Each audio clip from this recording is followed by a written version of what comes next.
지금 글로벌 시장에서는요, 말 그대로 두 개의 세상이 충돌하고 있습니다. 한쪽은 공포, 다른 한쪽은 펀더멘털. 그러니까 경제의 기초 체력이죠. 이 둘이 정말 팽팽하게 맞붙고 있는데 오늘 이 두 힘이 시장을 어떻게 흔들었는지 저랑 같이 한번 제대로 파헤쳐 보시죠. 자, 오늘 이야기의 시작점은 바로 이 숫자 6,400입니다.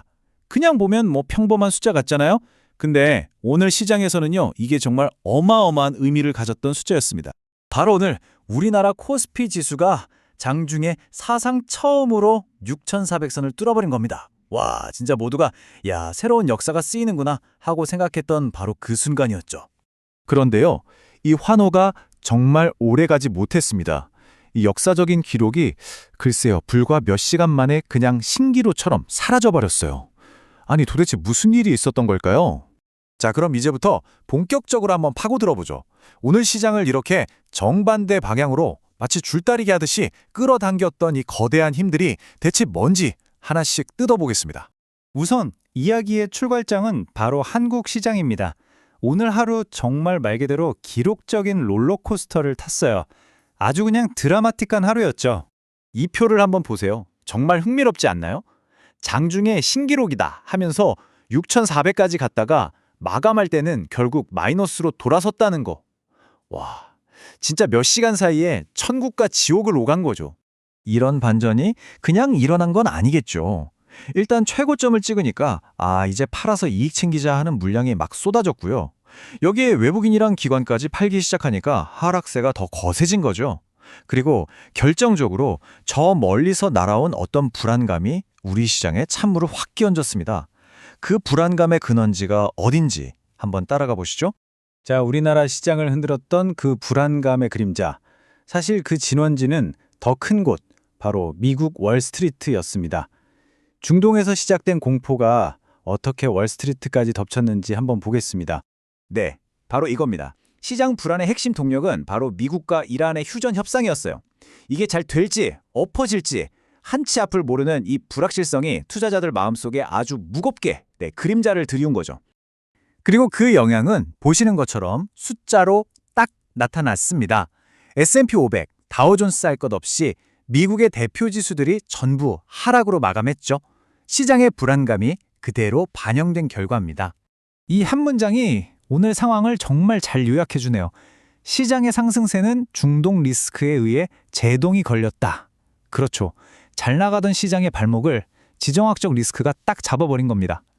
자, 그런데요. 여기서부터 이야기가 진짜 재밌어집니다. 왜냐하면 전 세계 모든 시장이 미국처럼 공포에 떨었던 건 아니었거든요. 보시는 것처럼 완전히 두 개의 다른 이야기가 펼쳐지고 있었던 거예요. 미국은 지정학적 공포에 벌벌 떨고 있을 때 아시아나 유럽은 아니야, 우리는 기업 실적 같은 펀더멘털이 중요해 하면서 다른 길을 갔던 거죠. 분위기가 정말 극과 극이었습니다. 그리고 그 낙관적인 분위기는 이 숫자들에서 바로 확인이 됩니다. 보세요. 독일, 일본, 중국, 호주. 미국이랑은 완전 딴판이죠? 다들 빨간불, 그러니까 상승세로 마감했습니다. 아니, 그럼 이 서로 다른 반응들이 도대체 어떻게 연결되는 걸까요? 자, 지금부터 돈의 흐름을 한번 따라가 보겠습니다. 그러면 이 흩어져 있던 점들이 하나의 큰 그림으로 맞춰질 겁니다. 자, 흐름은 이렇습니다. 먼저 중동에서 긴장감이 확 올라가죠. 그럼 투자자들은 위험하다 싶어서 돈을 안전한 곳으로 옮깁니다.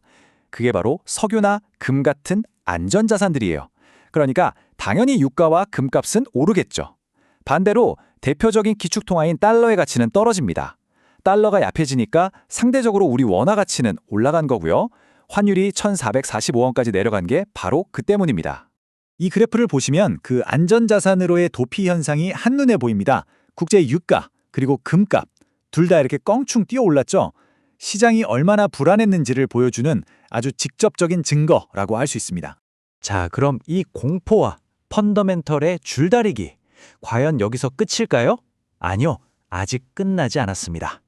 앞으로 며칠 동안 우리가 계속해서 눈여겨봐야 할 중요한 이벤트들이 남아 있습니다. 바로 이겁니다. 당장 오늘이죠. 테슬라 실적 발표가 있고요. 목요일에는 우리나라 1분기 GDP가 나옵니다. 그리고 다음 주 화요일에는 일본은행이 금리를 어떻게 할지 결정하고요. 이 하나하나가 시장의 방향을 결정할 수 있는 정말 중요한 변수들입니다. 결국 이번 주는 이 질문들에 대한 답을 찾아가는 과정이 될 겁니다. 과연 테슬라 실적이 기술주에 대한 믿음을 다시 불어넣을 수 있을까? 우리나라 GDP는 펀더멘탈이 튼튼하다는 걸 증명해 줄까? 또 일본이 통화 정책을 바꾸면 외환 시장은 어떻게 반응할까? 이 결과에 따라서 시장의 저울추가 완전히 다른 쪽으로 기울 수 있습니다. 자, 이렇게 글로벌 시장이 공포와 펀더멘탈, 이 두 거대한 힘 사이에 딱 갇혀버렸습니다.